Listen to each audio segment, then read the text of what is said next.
Wisden Trophy. And the great man's here. Of course, it was Sir Vivian Richards' birthday, 70th birthday, just yesterday.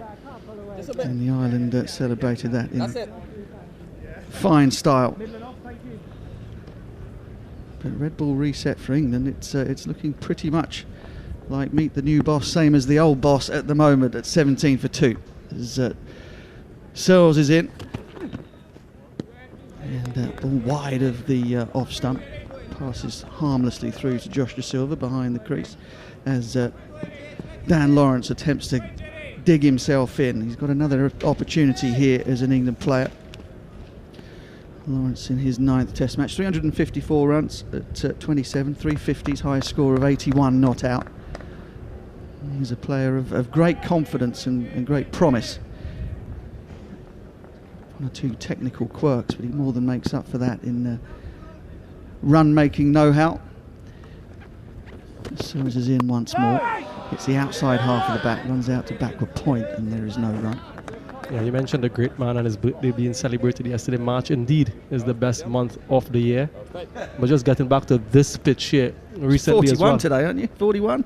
Yeah, just 41. This pitch we saw in the Under-19 World Cup recently played here, where your boys played in the final. Really good batting conditions once again. So I was quite expecting something similar. And of course, time will tell exactly how this surface plays over the next couple of days.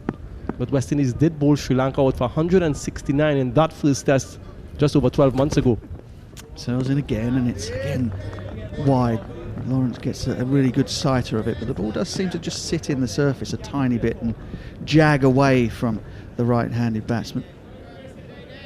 Surprised not to see Jason Holder take the new ball, or is this the way that West Indies will more than likely go throughout the series? Yeah, I think so. I think these are the guys who will give the West Indies the best opportunity to take wickets up front with that new ball. Jaden Seals, the youngest ever West Indian to take 5 wickets when he was 19 years old last year against Pakistan. So he has that propensity to pick early wickets. Searles in again, and again it passes through to De Silva, who almost takes the ball in front of first slip by the time the ball reaches him. Just a reminder then of the teams today. West Indies left out Anderson Phillip and Carl Mayers, who memorably made that incredible double century to in a run chase in the recent Test match series, but he finds himself back on the bench again. So Brathwaite, Campbell, Brooks, Bonner, Blackwood, Holder, De Silva, Joseph, Roach, Veerasamy Permaul, who comes back into the side after a long layoff, the left arm spinner, and Jaden Searles, who is running in now to Dan Lawrence. This one a little closer to off stump, but again Lawrence raises the arms and allows it to pass through at ankle height to keeper De Silva. Yeah, such massive potential for Jaden Seals. His very first over in Test match cricket against South Africa in the last year, picking up a wicket, and like I mentioned, that 5-wicket haul against Pakistan in a match that he got 8 wickets. West Indies went on to win that game. And so lots more will be expected of him, still in the embryonic stage of his Test match career, but early signs for another great of West Indian cricket, certainly with the ball. No! Lawrence in behind that back of a length delivery. It goes out to point, and again there is no run. That's a couple of maidens on the trot. 17 for 2 remains the score, and West Indies building up a nice bit of pressure on England's top order here. England winning the toss and deciding to bat first on a pitch that started off looking a little bit darker in colour because the groundsmen have had to keep putting water into it to keep it from cracking up. England captain perhaps hoping that his West Indies counterpart might have won the toss, so he had the decision to make, but in the end Joe Root decided to bat first. We think it's the right call, but no matter what you do, you have to do it well.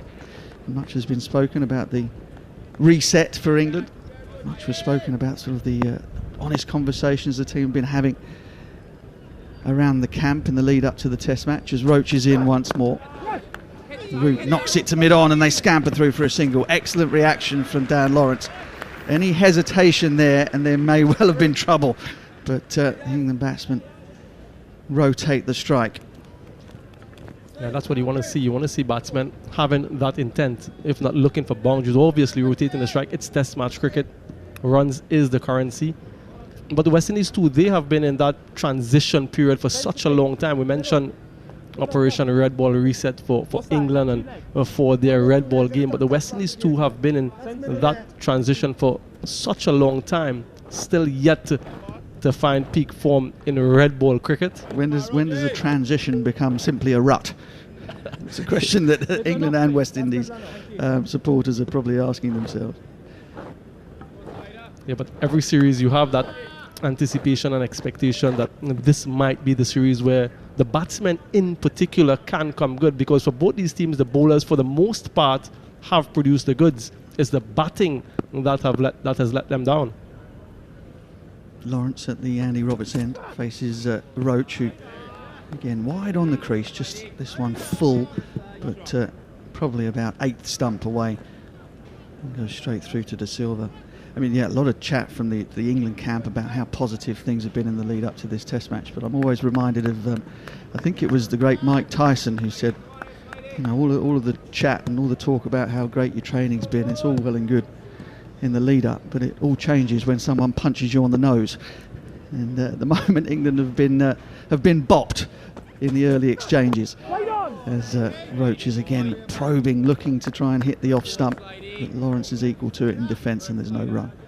And in all honesty, Mark, and doing my research, I was quite surprised, pleasantly so, in terms of the history that West Indies has against England, particularly at home. Only losing once since 1968, and of course you were here in 2004 for that famous series. And when you've seen West Indies lose so many games, particularly in Test match cricket, it's quite a surprise. Slight off-cutter action, I think, there from Kemar Roach, whether that was intentional or not, as that ball was wide of the stumps again. Lawrence allowed it to pass. Yeah, it's an incredible record. I don't think England have ever won a Test match in Antigua, whether it be at the old Antigua Recreation Ground, where the bell used to toll for Sir Curtly Ambrose as he ran in, or where Viv scored the fastest ever Test century back in the 80s. And they certainly haven't won one here at North Sound. Lawrence in behind, nudges it out in front of square on the offside, and he picked up his first run of this Richards Botham Trophy series. Well, Lawrence looked quite compact and confident, composed and organised in that innings against the West Indies Presidents 11, that warm-up game. He got 83 and 48 in both innings there. And so he'll be looking to push on and carry on. Like you mentioned, those runs leading up and that practice sessions and so on comes to naught if you aren't able to convert when it really matters. Full, and Joe Root allows it to come on to his pads.